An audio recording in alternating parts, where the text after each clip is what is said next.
Herkese merhabalar arkadaşlar, kanalımıza hepiniz hoş geldiniz. Bugün sizlerle birlikte evin içinde scooter süreceğim ve kedimin tepkisini ölçeceğiz. Ben gerçekten çok heyecanlıyım. Bence hiç vakit kaybetmeden videomuza geçelim mi? Bence videomuza hemen geçelim. Acayip heyecanlıyım, hemen geçelim. Bu arada kedim geldi, scooter'da getiriyordum. Bakın, kedimi görüyor musunuz?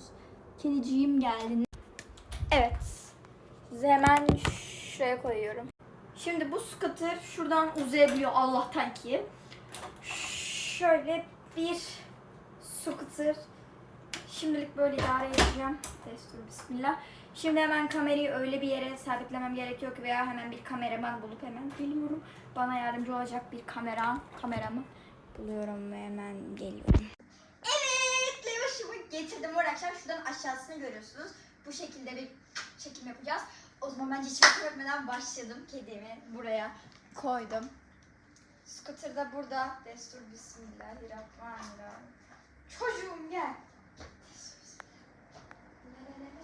Hayır. Bir saniye planda bu yok. Çocuk gel buraya. Anlaşılan kapı kapatmak durumunda kalacağım. Bakalım şimdi ilk tepkisini ölçmemiz gerekiyor ama bir ortaya geçebilir misin? Çocuğum bir ortaya geç. Hay. Pardon.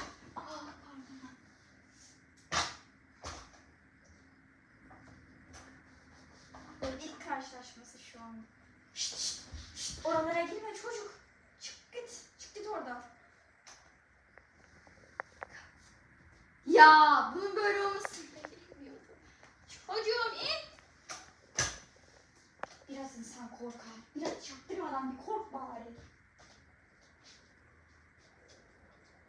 Neyse, bari ben biraz scooter süreyim.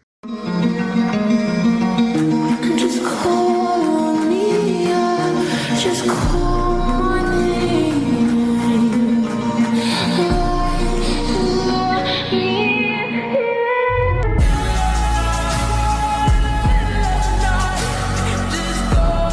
Evet arkadaşlar, bir videomuzdan sonuna geldik. Çok beklediğimiz gibi olmadı.